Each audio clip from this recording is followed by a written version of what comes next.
Tikaze ndabasuhuje ni muze mwongere duhurire kuri no muyoboro mugari wa YouTube channel yitwa MK and Kamariza. Nongera kubanza kubibutsa ngo mubanze mukande subscribe kuri no channel yitwa MK and Kamariza, ubundi dukomeze kuyinyuzaho de commentaire ndetse n'ibyegeranyo bitandukanye bisesengura ino filime y'umusore w'umukire episode ya 21 season ya 2.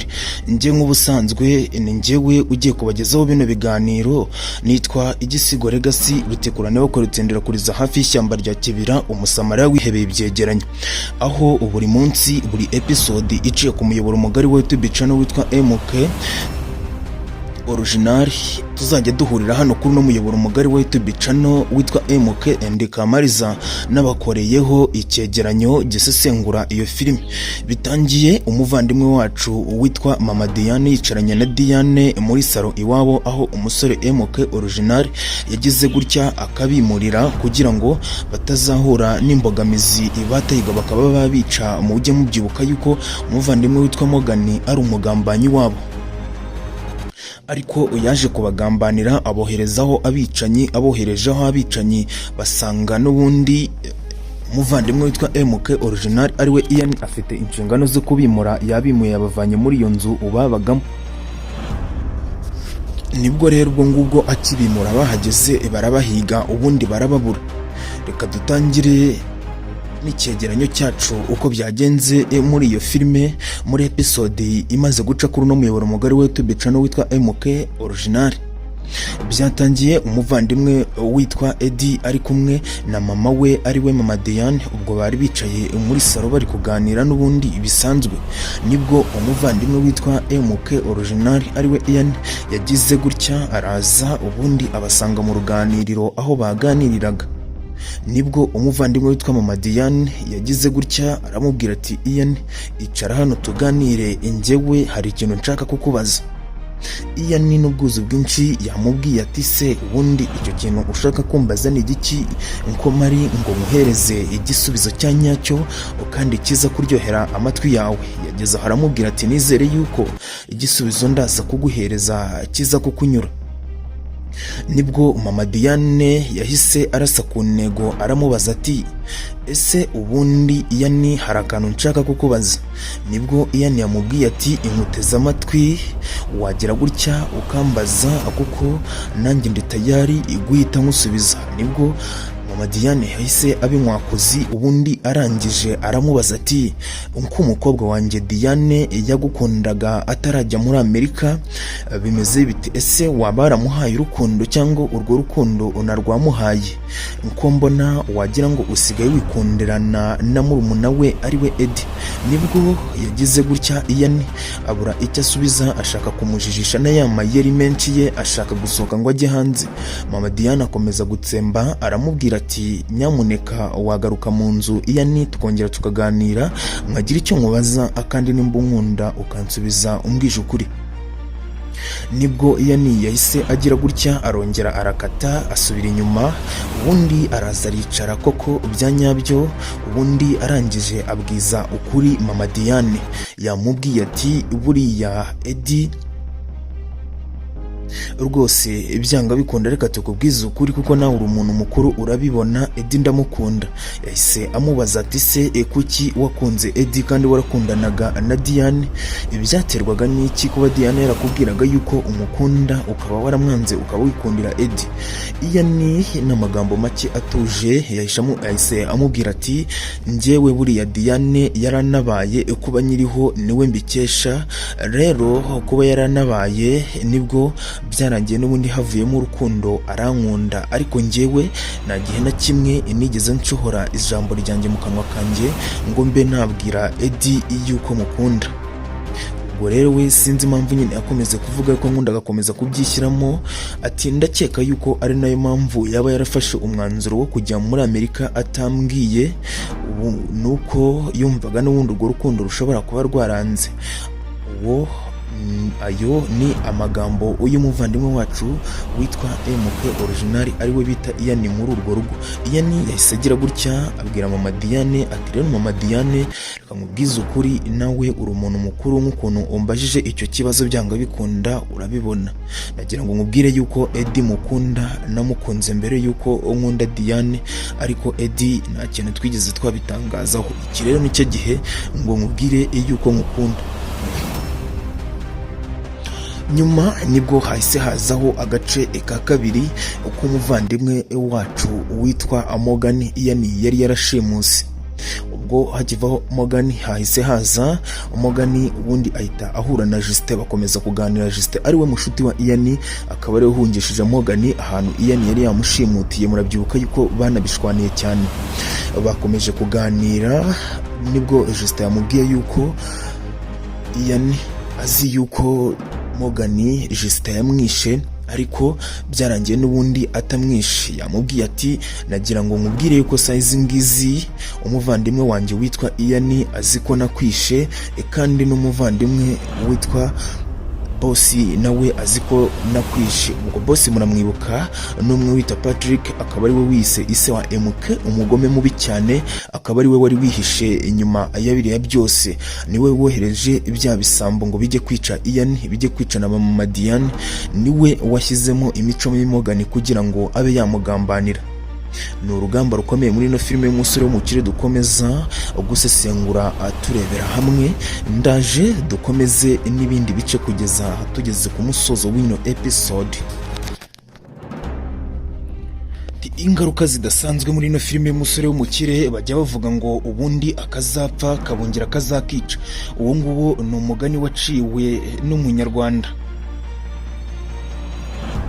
Ubwo rero size ngizi ireka dukomeze n'agace kakurikiyeho kavuga kuri kino cyegeranyo cyacu kuri no filime y'umusore w'umukire witwa MK Original ica kuri no muyoboro mugari wa YouTube channel, namwe mukayikurikirana kuri no muyoboro mugari wa YouTube channel witwa MK and Kamariza. Tubibutsa ngo mubanze mukandi subscribe kuri no channel witwa MK and Kamariza kugira ngo tuzajye tubasha kubana muri ino si y'ibyegeranyo. Nje nk'ubusanzwe ninjye wihebeye ibyegeranyo igisigo regasirutse nawe koritendera kuriza hafi y'ishyamba rya Kibira. Umusamara wihebeye ibyegeranyo.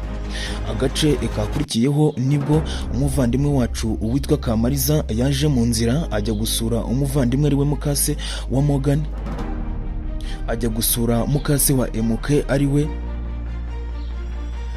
Adelphine wahoze afatanyije na Tsindagira kuba bashaka kwica MK.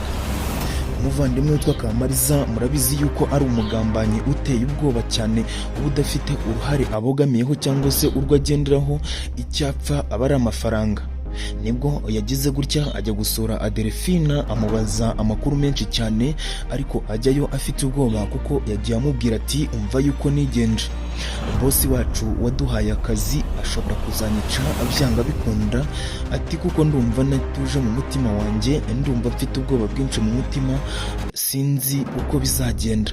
Adelphine yagize gutya aramubaza se kubera iki ufite ubwoba. Nibwo Kamariza yamubwiye ngo hari umugabo waduhaye akazi, uwo mugabo ni muremure, ni igikara cyane, arirabura cyane, atari ko uko asa ku isura niko n'ubugome bwe bungana. Ati ibyanga bikunda nyeka yuko bamwe bashobora kuba bagira amaraso y'umutuku, we amaraso ye ubanza hari yirabura nk'uburyo yiraburamo. Adelphine yakomeze kumubaza ati uwo mugabo waguteye ubwoba ubundi ni muntu ki? Kamariza yagize gutya aramubwira ati ni umugabo wirabura, ni umugabo ubyibushye ariko atari cyane, ni umugabo muremure ariko atari cyane, wambara amadarubindi. Nibwo rero ubyanga bikunda uriya mugabo wita Patrick akaba ari nawe wihishe inyuma ya biriya byose by'ubugambanyi bwo gushaka kwica bari abavandimwe, akaba yabamara muri ino filime y'umusore w'umukire. Niwe umugome, niwe ubyihishe inyuma. Nibwo bakomeje kubiteraho de commentaire amubaza uwo ari we. Adelphine agira gutya arikanga, sinzi uko mbibona niba nawe ari kubibona cyangwa se uko mbikeka nimba nawe ari kubikeka. Ibyanga bikunda koko uriya ashobora kuba ari we mugabo wa mukase wa MK, ari we Adelphine, ndetse uriya wabahaye akazi koko akaba ari we Patrick.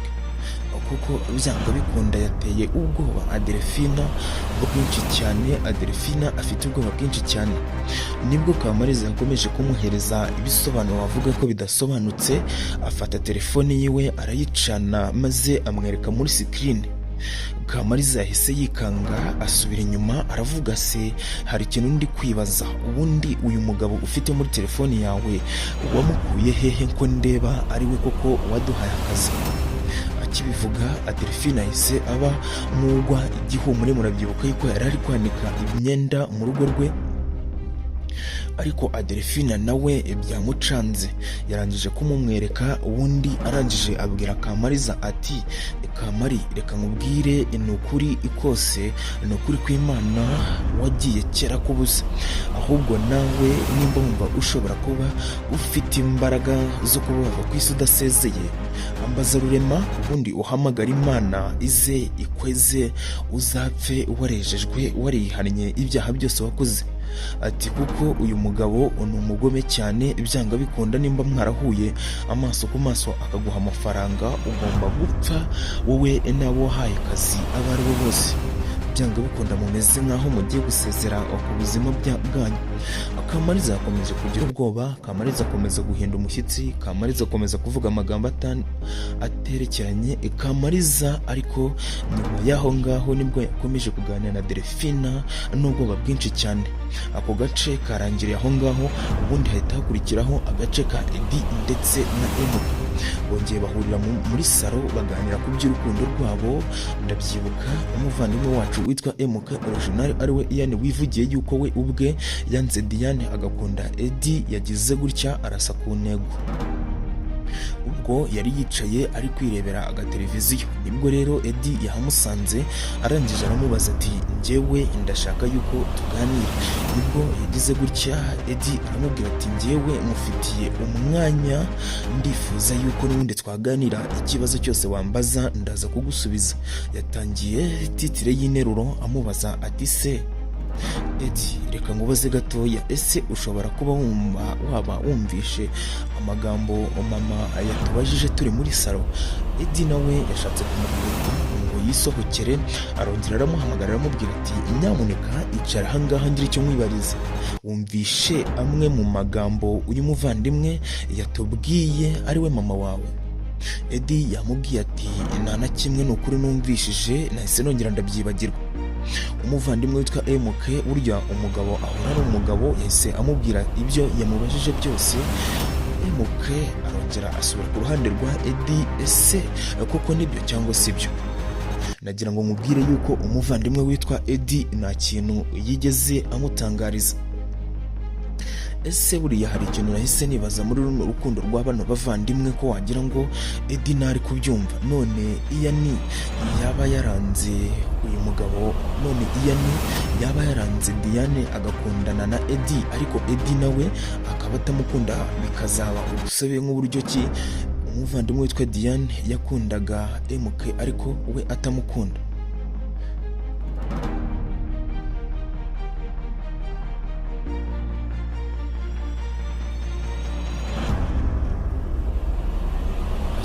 Byazacura iki, byazatanga iki, byazagera kuki?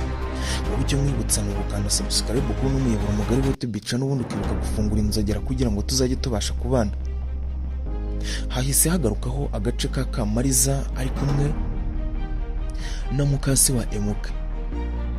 Ibintu byakomeje kuba urugamba, gukomeza gutera komenti kuri bariya bavandimwe, kuri uriya musore w'umugome wabahaye akazi, bavuga yuko n'ubundi byabo byabarangiriyeho. Reka nze dusoza ino filime aho imeze nk'aho igiye gusozwa n'uno mugabo bari baragambaniye uwitwa MK original. Ndagaruka hano tuyisoza. Timumbabarire nk'umusamariya, igisigura igasibutirwa n'abakora itendera kuriza hafi y'ishyamba rya Kibira, umusamariya wihebeye ibyegeranyo. Dusoze ikino cyegeranyo nari nabateguriye kivuga kuri ino filime y'umusore w'umukire witwa MK original, aho hakinamo Ian na Jibu n'abandi bakinnyi benshi cyane batandukanye. Ushobora kwibaza ngo kino kiganiro, reba uburyo ushobora kwibaza ngo kino cyegeranyo tugiye kugisoza dute? Uburyo kino cyegeranyo kirangiye, uburyo ki ino filime yarangiye, birangiye umuvandimwe witwa Morgan ahamagaye Najib amubaza uburyo ki umusore witwa MK original udapima n'ikiro gitanu yabananiye kubica ari abantu batandatu. Najib yakomeje kubihakana avuga yuko MK yakabaye yarishwe, ahubwo bagiye kumwica bagasanga MK yarangije kwimuka akimukana n'umuryango wa Mama Diane. Nibwo bakomeje kubijyaho impaka, ubwo bari bari kwa Morgan, ariko n'ubundi akazapfa bajya bavuga ngo kabongera kazakica. Uwo mugani umara nkubabwira ati kandi buriya agatinze kazaza n'amenyo ya ruguru. Uwo mugani ni umugani w'umugenurano w'umunyarwanda. Nibwo bakomeje kuvuga buryo ki MK yakabaye yarishwe, birangira n'ubundi MK agize gutya abagwa gitomo, ariwe Morgan ndetse na Najib bari kuvuga buryo ki bakabaye kuba barishe MK abahingutse inyuma, araza arahagarara bareba arabitegereza. Ubundi uriya muvandimwe wacu witwa Morgan akimubona ahise aba nk'umuntu ukubitwa n'inkuba. Morgan ahise abaza Najib ase Naji, amuhamagaye mu mazina ye aramubwira ngo ase Naji, ubundi wangambaniye? Najib aravuga ati wapi, ntabwo nakugambaniye, sinzi ukuntu uyu muvandimwe ashobora kuba hageze. Ese nawe nkubonye uburyo ki filime irangiye, koko urabona Najib ashobora kuba yagambaniye uyu muvandimwe wacu witwa Morgan, cyangwa MK n'ubundi abaguye gitomo nk'uburyo aki asanzwe abagwa gitomo? Byandika hasi muri komenti, utere like kandi wibuke gukanda subscribe kuri no muyoboro mugari wa YouTube channel witwa MK and Kamariza, kugira ngo tuzajye tubasha kubana mu byegeranyo bicukumbuye bizajya bica kuri no muyoboro mugari wa YouTube channel. Nje n'ubundi nk'ubusanzwe ibyegeranyo nk'ibi ngibi nakagaruka buri munsi, buri gitondo mu isaha za saa moya kuzamuka kugeza saa 2 hazajya hacaho icyegeranyo kimwe kivuga kuri no filime Umusore w'Umukire, bitewe na buryo ki filime izajya iba yasohotse. Uri ko filime yaciye ku muyoboro mugari wa YouTube channel witwa MK and Kamariza, nanjye nzajya nyura ahangaha kuri no muyoboro mugari wa YouTube channel witwa MK and Kamariza, ubundi tuhahurire tuyisesengura tuvuga bimwe byavugiwe muri no filime y'Umusore w'Umukire witwa MK original, tuzajya tukinyuza hano kuri no muyoboro mugari wa YouTube channel. Ubwo rero icyo mwifuriza ni ugukomeza gukurikirana bino byegeranyo binyura kuri uyu muyoboro mugari wa YouTube channel, kandi mbibutsa ngo mubanze mukande subscribe turebe yuko twakuzuza ibihumbi 100. Ubundi nitumara kuzuza ibihumbi 100 bino byegeranyo bizajya binyuraho. Mfite n'indi content wavuga yuko iryoshye, iyo content izaba iryoshye cyane. Sinzi inimba nabakopezaho gatoya mwebwe mukunda gukurikirana bino byegeranyo binyura kuri no muyoboro mugari wa YouTube channel. Iyo content izaba iryoshye cyane, byanga bikunda iyo content izaba isekeje, kuko ndakeka yuko iyo content aribwo bwa mbere izaba igeze mu gihugu cy'u Rwanda cyacu. Nta muntu uzaba warayikozeho n'umunsi n'umwe, nta n'umwe uzaba warayikina. Ushobora kwibaza ngo iyo content ishobora kuzaba yerekeje kuki? Iyo content nzajya mvuga.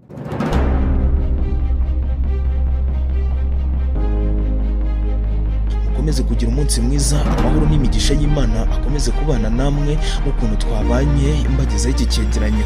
Icyegeranyo nk'ibi ngibi nakagaruka.